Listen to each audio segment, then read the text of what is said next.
Okay, I don't know what I missed here, but Colson, what do you got? What do you got Glenn all fired up about? I heard you guys talking. So Glenn was just telling me that we've got some Canadian quarterback history happening in week 1 of the CFL this year. Ooh. And he's really excited about it. Might be the first time ever that we've got 2 starting Canadian QBs facing in week 1. Oh, Glenn.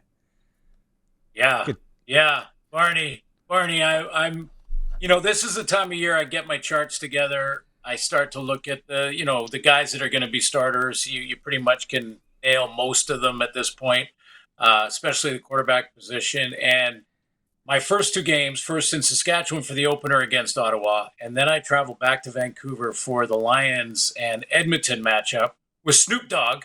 And I just realized, and I'm going to double check this, so it's not fact just yet, but I think this will be the first time in the league's history that 2 Canadian quarterbacks who are the franchise players, not the backup guys that are just happen to be getting a chance at the same time and playing against each other, that are the franchise playing starting quarterbacks, Nathan Rourke versus Trey Ford in week 1 of the regular season. And one of those guys, and this is where I was with Colson getting pretty fired up, one of those guys is a U Sports guy.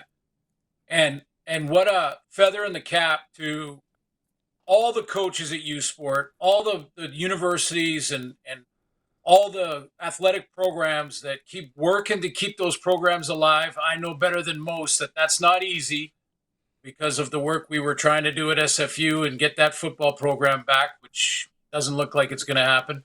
Have a U Sports guy be a starter in a time when 100 and what are we 100? This is Grey Cup 112, I think, and coming up. And in the 112 years, this will be the first time that 2 franchise quarterbacks will be Canadian. One of them coming out of U Sports, going head to head in week 1. That's cool. I lost him. I can't hear him. I had him up until. Uh-oh. Oh, no, there we go. No, you're there now, Glenn. Don't worry about it. You're there. We got it all figured out. I can't hear you. You can't hear me? I can now. Now. It's just been a weird day. We have people from Winnipeg, we think, sabotaging our equipment today ever since Don Hewitt threw them under the bus earlier. It's funny. But, it's and this isn't like a rah, elbows up kind of thing. It's something that we're probably, you would think, going to see more of as we go along here, just because the Canadian athletes have caught up, they are catching up when it comes to football, when it comes to basketball. We're seeing it as well, but more so football. That, the U Sport thing, maybe that is a little bit unique, but is there talent coming out of Canada when it comes to football? Yeah, absolutely. And, you can look at the numbers going up in the NCAA when guys are coming out of high school and going down to the NCAA, and guys playing in the NFL and Canada, and even, our athletes in the amateur and flag and junior football programs. There are more and more junior football players coming out of those programs and making it on a pro roster in the Canadian Football League, and, getting looks down south at times too. So, I think you're right that the athlete, the training facilities, some of them are gravitating towards the game sooner than they were in the past. I mean, it was always kind of, your dad gave you the hockey stick right out of the gate, and you just did that until you said, hey, I'm going to high school now. Maybe I should try a different sport. I want to try football. And then you find out you're good at that. So that's something that happened to a lot of Canadian kids. But, yeah, I'm real excited about it, and I'm happy to see the real Canadian angle with the U Sports. And, I go to the Dogs Breakfast every year, and I just see the support for that team up in Saskatoon. U of R's got the same thing going on. It's a nighttime deal, I believe, for them. But it's just, when you look at the training facilities, the quality of coaching staffs, the program's backing, the public's backing, and the financial backing from corporate and, just the everyday citizen, that are supporting these programs. It's not surprising. We're going to see more of it. You're right, Barney. It's going to continue to arrow up when it comes to more and more players playing at the top levels. Quickly, I want to go through as we go into the second week of the preseason here, and then it's a quick turnaround for the Riders because you're in town and the crew, and it's the Thursday game. If we go through the West here in BC, and we kind of talked about the teams a couple weeks ago, but where do you see each team? We won't go with the Riders till last. Where do you see them being vulnerable? Well, for the Lions, I think their question mark was going to be on the defensive side of the ball. Last year, especially in the back half of the season, weren't great tacklers, weren't an overly physical team. They lost a couple of linebackers around midseason due to injury, and that probably affected that. Matthew Betts was coming back from his NFL tryout, so he was just getting back into the flow of it with the angles in Canadian football. I'm not giving him an excuse, and wasn't just him, but that team didn't play very aggressively on defense, and I think that's going to be the question mark this year. They've made a little switch. Ryan Phillips, who was the DC there, is now still there, but he's a positional coach, and Mike Benavides will be the DC. That's where I think the question mark is for BC. Edmonton Elks. Yeah, well, the Elks is going to be, to me, they had the best running game in the league last year. I don't see that changing. When you have a Trey Ford, it widens your D line. Like it just makes them more contain ready. So they have to widen, and then when they come off the line of scrimmage, they have to keep widening to keep him in the pocket. That opens up run lanes inside where you're riding to side type plays. So I think that'll be their strength. And it's mental for them. I look at their roster and who will probably be the starters for Edmonton. The question mark for them is, can they snap out of this? We're not a very good organization team anymore. I think it's mental for them in a lot of ways, and they brought in some guys to maybe change that. Huh. Down the road, Maz yesterday he wanted to crown the Calgary Stampeders after one preseason game. Oh, did they put the points up and all that? Calgary, there was a lot of issues last year. They were a little bit dysfunctional. Where do you see the Stamps being a little bit vulnerable? Yeah, vulnerability for them too is again on defense. They're going to be kind of like the Lions. I thought the Lions' defense was slightly better than Calgary's last year. They need to get to some stops. They lost Cameron Judge. They lost Mike Rose. The Rider fans know where he is and are excited to see him, a rejuvenated Mike Rose. So the biggest question mark is the personnel there. They're going to have a new DC, and what is that defense going to be all about? What does it look like? I'm not going to say they're going to be better at quarterback because I thought Jake Mayer is good enough to be a championship quarterback. I think he is. And I'm going to keep saying that, and we'll see how many opportunities he gets in Regina. But Vernon Adams is a different style player. And that is still a question mark. It's not even a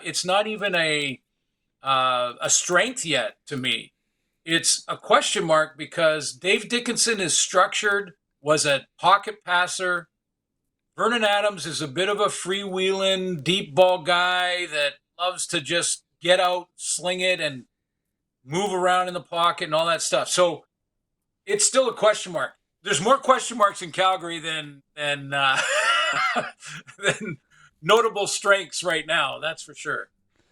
Winnipeg, Manitoba. Where would you attack them if you were coaching against them this year? Well, offensively, if I'm going to attack Winnipeg, it would be right at Willie Jefferson with a run game. I would just keep pounding, make those dynamic pass rushing type guys like Jefferson, who is still a menace and still can just destroy an offensive game plan by himself. Attack them with a solid, balanced offense right at him. Make him be a run stopper, not a guy batting down passes all the time and get yourself in manageable situations on second down. I know that's something you say to every offense. That's ideal, but specifically against the Bombers. And are they getting old? I mean, I feel we said that 12 months ago here, though. I know, and but their core, their number one offensive lineman, their number one defensive lineman, their quarterback, they're all post 30 whatever. And you know what? They're using every one of these, every one of the times that we say something like this, they are using it for bulletin board material. Yeah. I guarantee you. Yep. Yeah. Look at this Rube on the sports cage and what he said. No. Yeah, exactly. Yeah, and the coaching changes, right? And a lot of places too. So that tends to take some time, as we saw maybe last year in Sasky. We were a little bit spoiled with how, the start we had with new coaches. But in a lot of these places, that takes time. Preseason isn't that long. Training camp isn't that long. Well, last year they were getting used to a new defensive coordinator. And yes, Richie Hall was still in the building. This year they don't have Buck Pierce, so now they're starting fresh there. Guy they hire from within, which is sort of the Bomber way. But you're right; it's a great point. I mean, if you look across the league, there are a few teams now that have different DCs, different defensive coordinators, and those coordinators, they may still have the other guy around, like in BC, where Mike Benavides is a coordinator now, and Ryan Phillips is there on the staff. So the transition should be a little smoother because of that. But you have a different philosophy. And where you'll really see it, Barney, I think, is early in the season in calling the game. Not necessarily the game plan and the playbook and evaluating what you have and trying to put them in their strengths. But that's all in training camp and practice. But when you get to the game, it's a whole different beast when you're the coordinator and you're play calling. And play calling is a feel thing. It's a perspective. Where do I want to do? What do I want to stand for? Who am I going to be? What is this defense going to look like? What are we going to be on second down? Are we going to be an all-out blitzing team? Or are we going to be a zone team and make them be patient? What are we going to be? So that's where you'll see the differences. Where are your question marks with the Saskatchewan Roughriders? I like their secondary, really like their linebacking core. I think the leadership is there. These O-line injuries have all of a sudden made it a bit of a question. I still like their depth. We talked about that a few weeks ago, so I wouldn't be overly concerned. I think the question for me with the Riders is, will they be explosive enough to put sort of, I won't say fear because you don't get intimidated at this level, but that self-doubt into the minds of a defensive backfield, for instance. So they go against Ottawa in game one, and is that Ottawa defensive backfield going to feel like at any time Trevor Harris is going to throw it past them over their head? And as long as that seed is planted, then DBs will automatically back up and subconsciously back up and give some more space, and that opens up a whole bunch more for the offense. So, you always want to have that fear of the deep ball, and I think they do. I mean, Emelis and Schaefer Baker and these guys, I think they can be that. They can be explosive, but that would be my question mark for them. There's not a Eugene Lewis in that group, and we'll see if they can be explosive with the talent they have. And I think they have talent. Don't get me wrong, but they've got to show it now. And Trevor's got to push the ball at times. Okay, before we let you go, I got to get your take on the NHL playoffs. What are you just full? Are you full Canada head to toe Edmonton Oilers? Buddy, I was watching more this year than ever have, and I sort of tried to self-evaluate as to why. I was thinking, why am I watching so much hockey? Like, I walk by and my wife, Elizabeth, just keeps going, hockey again? Isn't it over yet? Like, come on. And I'm going, no. And you know what it is? It's this 51st state stuff. It's these tariffs and Canada should just join us and we'll protect Canada and all this other stuff that's going on in the world.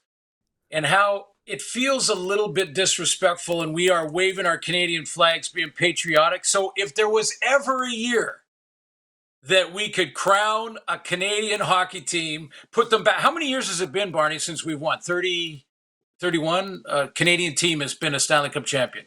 It was Habs, right? Back in like 30-something years ago. Yeah. Patrick Waugh over the Kings. Yeah. So you're talking that long ago before a Canadian team in our game. This is our baby, hockey.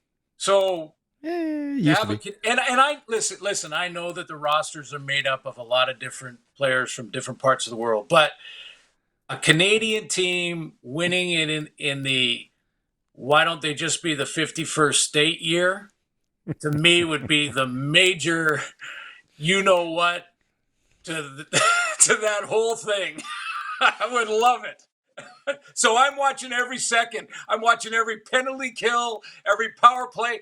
I've even got my wife's walking by saying, "Quit yelling at the TV." On Thursday, we'll talk more about the preseason and the games coming up. And, because Rider fans are excited for the game here this weekend. Yeah, sounds good, buddy. Right on. Glen Suitor.